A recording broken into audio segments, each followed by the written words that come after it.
Now let's get into the guts of how planetary greenhouse effect works.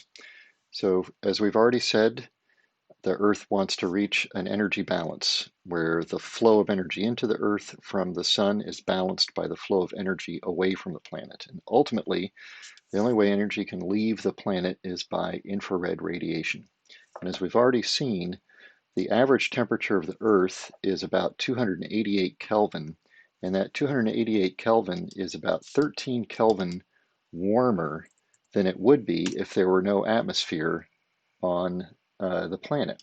And that's because some of the energy that's trying to leave, which is indicated by these curvy red lines, that's infrared radiation that's invisible to our eyes, gets absorbed by the atmosphere. So some of those arrows don't make it out. That energy is trapped. Some of it is radiated back downwards to the planet, increasing the total energy flow to the planet, which requires a greater total energy flow out. And because radiation is the only way the energy can leave the planet, to have a greater energy flow out, we have to have a higher temperature. So we can visualize that also here with this sort of simple model. And you're going to do an exercise later where you simulate this sort of model of a planet's atmosphere. So now we've just got a very simple two-layer model of a planet. There's a surface and there's an atmosphere above it, and then there's space. And we have energy coming in from the sun at this average value of 239 watts per square meter. Uh, that gets absorbed by the surface in the atmosphere, and the atmosphere is trying to radiate away uh, the amount of energy that's hitting it. Now, for the planet to be in equilibrium, the size of that orange arrow going down has got to be equal to the sum total of all of the energy that's going out into space, which would be the sum of the radiation that is being emitted actually by the atmosphere itself, that's the red arrow in the middle, as well as the radiation that's emitted from the surface that's going out into space, but because the atmosphere absorbs some of that radiation, only a fraction of it gets out.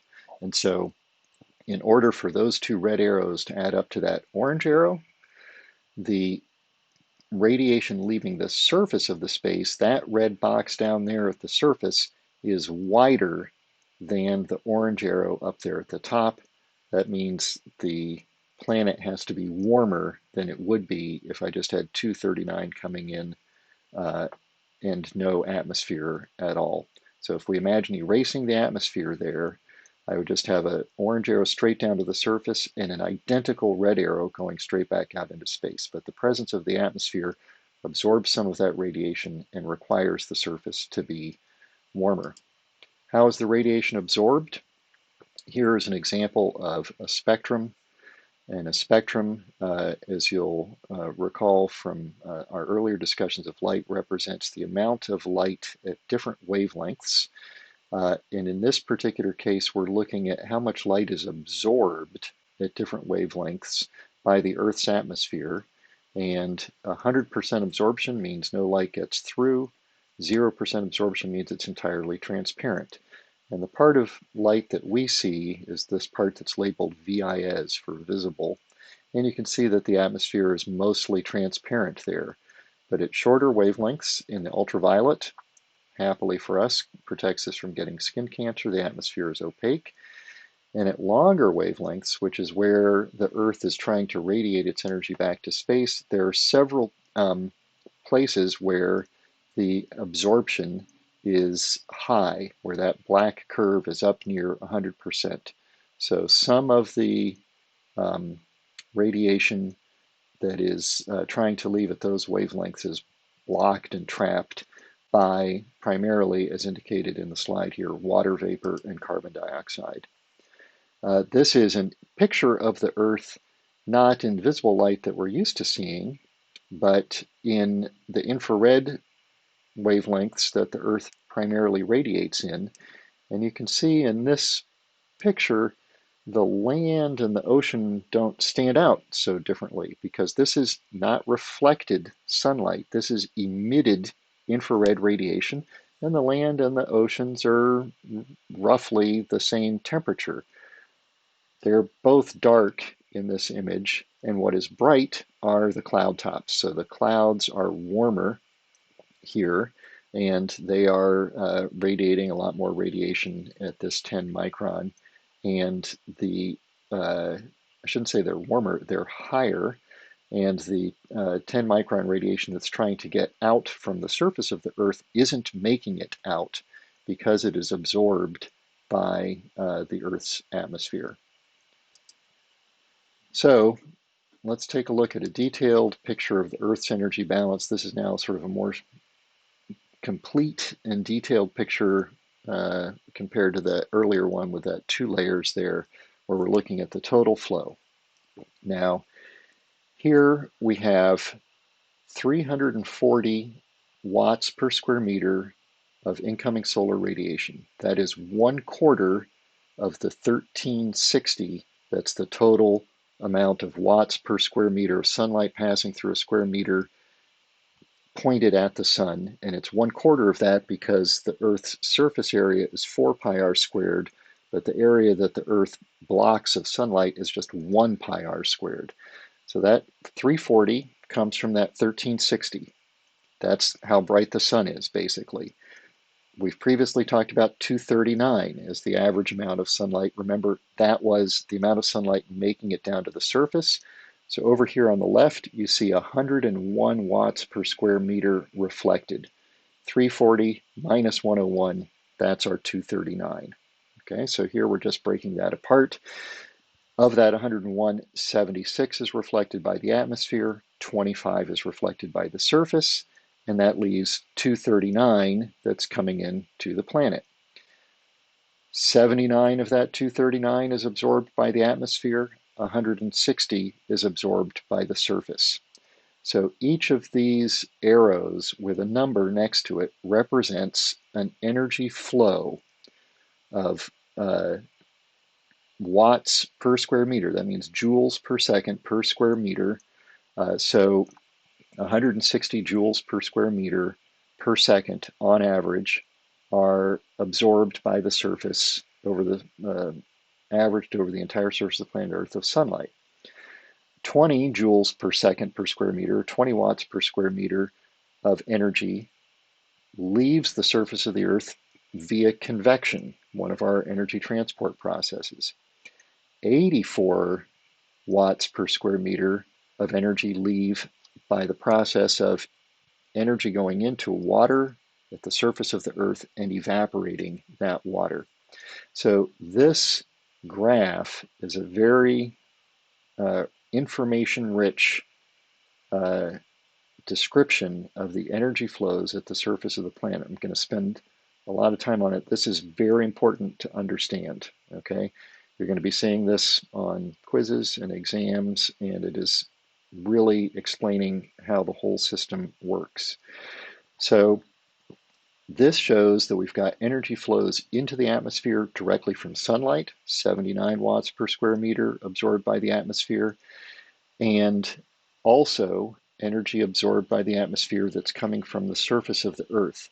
Now remember, as we previously showed in the little cartoon slide, the total amount of energy coming in has got to equal the total amount of energy going out. How much energy do I have coming in? At the top here, 340. So I have to have 340 going out.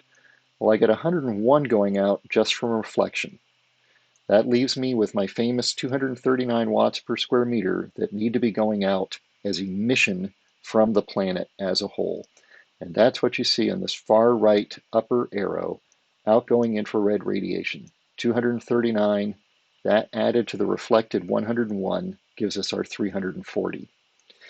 But in order to get that 239, because of everything that's going on below that, the surface has to be radiating a lot more than 239. And that means it has to be a lot warmer than it would be if there wasn't all this stuff going on with the atmosphere. Because to get 239 out, I have to pump out almost 400 watts per square meter of radiation from the surface, because only 40 watts per square meter actually pass through the atmosphere directly out into space. The remaining 358 is absorbed by the atmosphere, and most of that 358 gets re-radiated straight back down to the ground. That's the 342 watts per square meter at the far right of infrared radiation back down to the ground. So we could look at the arrows at the surface of the Earth, and we would also see an energy balance of how much energy is coming into the surface and how much energy is leaving the surface. But the important thing here is that a lot of the energy reaching the surface is not coming directly from sunlight. It is also coming from trapped radiation that is re-radiated back towards the planet from the atmosphere.